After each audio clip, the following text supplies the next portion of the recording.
नमस्कार साथियों। आज हम डिस्कस करने वाले हैं आप लोगों के साथ 6 और 7 फरवरी की करंट अफेयर। तो चलिए शुरू करते हैं बिना देरी किए हुए।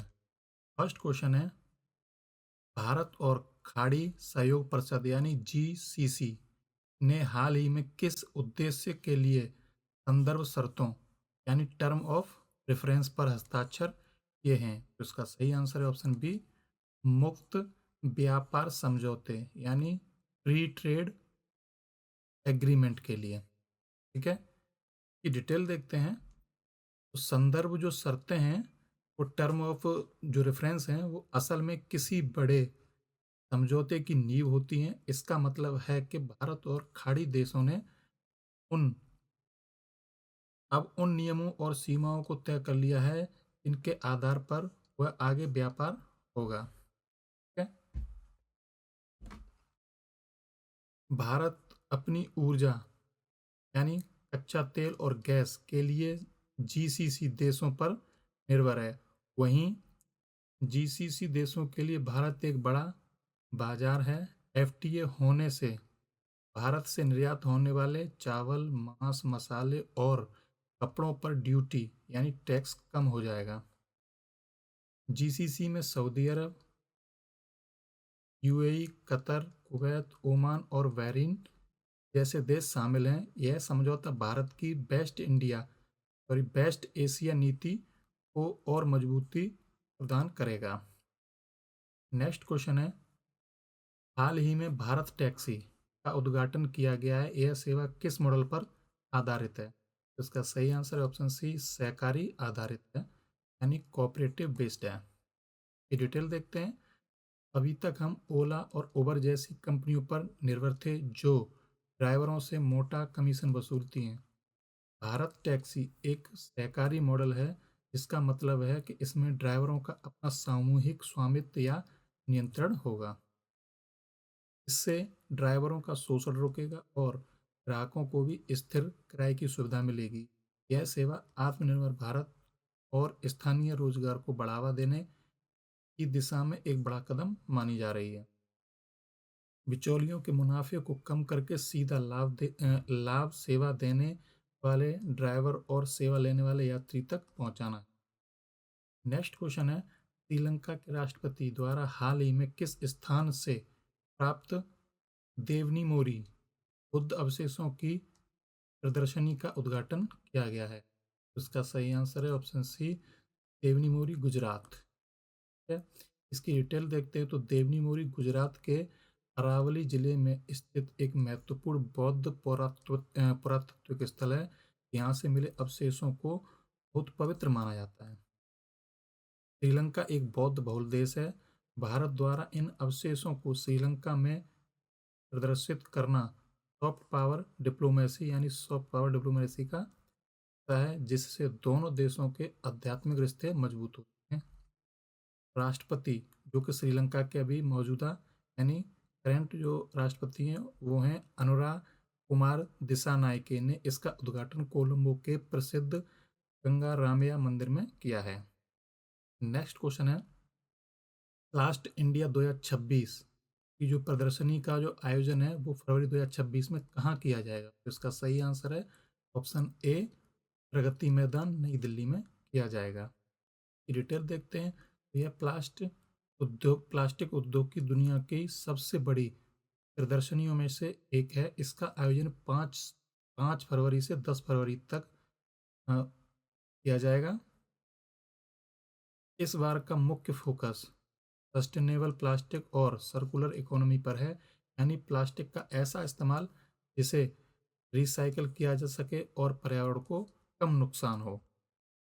इसमें 30 से अधिक देशों के प्रतिनिधि हिस्सा लेंगे, जिसमें भारतीय प्लास्टिक निर्यातकों को ग्लोबल पहचान मिलेगी।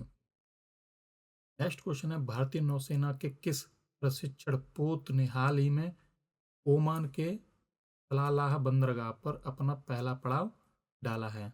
इसका सही आंसर है ऑप्शन बी, आईएनएस सुदर्शनी। इसकी डिटेल देखते हैं। तो आईएनएस सुदर्शनी एक सेल सेल ट्रेनिंग शिप है, मतलब जिसे पाल वाला जहाज भी कह सकते हैं। यह नौसैनिकों को समुद्र की जटिलताओं और पारंपरिक नेविगेशन सिखाने के लिए उपयोग किया जाता है। ओमान का सलालाह बंदरगाह हिंद महासागर में बहुत रणनीतिक स्थान पर है। यहाँ भारतीय नौसेना की मौजूदगी ओमान के साथ हमारे पुराने रक्षा संबंधों को दर्शाती है।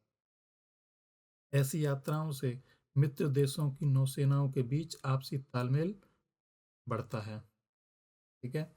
नेक्स्ट क्वेश्चन है, भारत ने वर्ष 2026 के लिए संयुक्त राष्ट्र के नियमित बजट में 35.18 यानी $35.18 मिलियन का योगदान दिया है। इस योगदान के संदर्भ में ऑनर रोल क्या है? तो इसका सही आंसर ऑप्शन बी, समय पर बजट भुगतान करने वाले देशों की सूची है। ठीक है, इसकी डिटेल देखते हैं। तो संयुक्त राष्ट्र का काम उसके सदस्य देशों द्वारा दिए गए फंड से चलता है। भारत ने 35.18 मिलियन देकर अपनी जिम्मेदारी निभाई है। कई बड़े देश समय पर भुगतान नहीं करते, लेकिन भारत लगातार ऑनर रोल यानी समय पर पैसा देने वाले देश में शामिल रहता है। यह भारत की उस मांग को ताकत देता है कि उसे सुरक्षा परिषद यानी यूएनएससी में स्थायी सीट मिलनी चाहिए, क्योंकि भारत यूएन के नियमों और जिम्मेदारियों को पूरी तरह पालन करता है। नेक्स्ट क्वेश्चन है, हाल ही में भारतीय रिजर्व बैंक यानी आरबीआई की मौद्रिक नीति समिति ने रेपो दर को कितने प्रतिशत पर स्थिर रखने का निर्णय लिया है? इसका सही आंसर ऑप्शन बी, 5.25% पर स्थिर रखने का निर्णय लिया है। की डिटेल देखते हैं। तो यह वह दर है जिस पर आरबीआई बैंकों को पैसा देता है।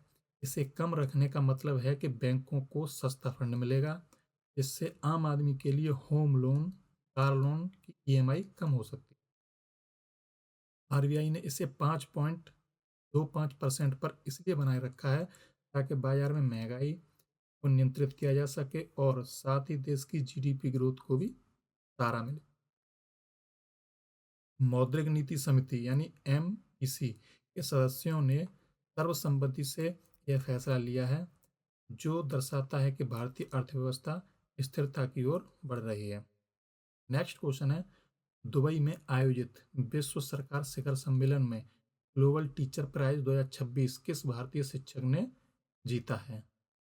तो इसका सही आंसर है ऑप्शन बी, रूबल नागी ने यह पुरस्कार जीता है। इसकी डिटेल देखते हैं।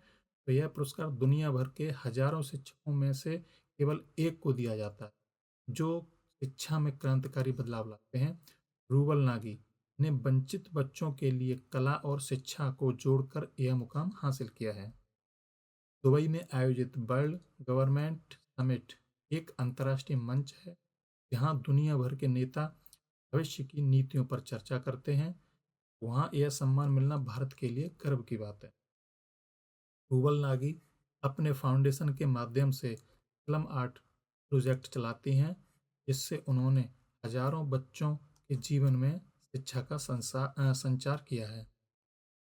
नेक्स्ट क्वेश्चन है, भारत विनिर्माण यानी मैन्युफैक्चरिंग और एमएसएमई की सहायता के लिए किस अंतर्राष्ट्रीय समूह के औद्योगिक सक्षमता केंद्र में शामिल हो गया है? तो इसका सही आंसर है ऑप्शन बी, ब्रिक्स। ठीक है, इसकी डिटेल देखते हैं। तो इस केंद्र में शामिल होने से भारत को ब्रिक्स देशों जैसे ब्राजील, रूस, चीन, दक्षिण अफ्रीका आदि की आधुनिक तकनीकों जैसे रोबोटिक्स और एआई तक सीधी पहुंच मिलेगी। भारत के सूक्ष्म, लघु और मध्यम उद्योगों को वैश्विक बाजार के अनुसार खुद को ढालने में मदद मिलेगी, जिससे मेक इन इंडिया को बढ़ावा मिलेगा। यह केंद्र विशेष रूप से चौथी औद्योगिक क्रांति के लिए तैयार किया गया है ताकि सदस्य देश एक दूसरे के अनुभवों से सीखें। ठीक है। नेक्स्ट क्वेश्चन है, para throwball national federation cup 2026 में स्वर्ण पदक जीतने वाली महिला टीम किस राज्य की है? सही आंसर है ऑप्शन बी, झारखंड राज्य की महिला टीम। इसकी डिटेल देखते हैं। झारखंड की महिला टीम ने फाइनल में कड़े मुकाबले के बाद स्वर्ण पदक अपने नाम किया है, जो राज्य के खेल इतिहास में एक बड़ी उपलब्धि है। यह टूर्नामेंट दिव्यांग खिलाड़ियों के लिए आयोजित किया जाता है। ऐसी जीत समाज में दिव्यांगों की क्षमताओं के प्रति जागरूकता और सम्मान बढ़ाती है। झारखंड की इस टीम ने सीमित संसाधनों के बावजूद राष्ट्रीय स्तर पर पदक जीतकर अपनी प्रतिभा साबित की। नेक्स्ट क्वेश्चन है, हाल ही में किस देश ने उर्मिया झील बेसिन में सूखे की समस्या को हल करने के लिए क्लाउड सीडिंग के जरिए कृत्रिम वर्षा? इसका सही आंसर ऑप्शन बी, ईरान ने। इसकी डिटेल देखते हैं तो इसमें हवाई जहाज के जरिए बादलों पर सिल्वर आयोडाइड जैसे रसायनों का छिड़काव किया जाता है, जिससे नमी जमा होकर बारिश का रूप लेती है। ईरान की उर्मिया झील एक समय में दुनिया की सबसे बड़ी खारे पानी की झीलों में से एक थी, लेकिन जलवायु परिवर्तन के कारण यह लगभग 90% तक सूख चुकी। ईरान सरकार इस झील के पारिस्थितिकी तंत्र यानी इकोसिस्टम को बचाने के लिए अत्याधुनिक तकनीकों का सहारा ले रही है, ताकि क्षेत्रीय सूखा खत्म हो सके।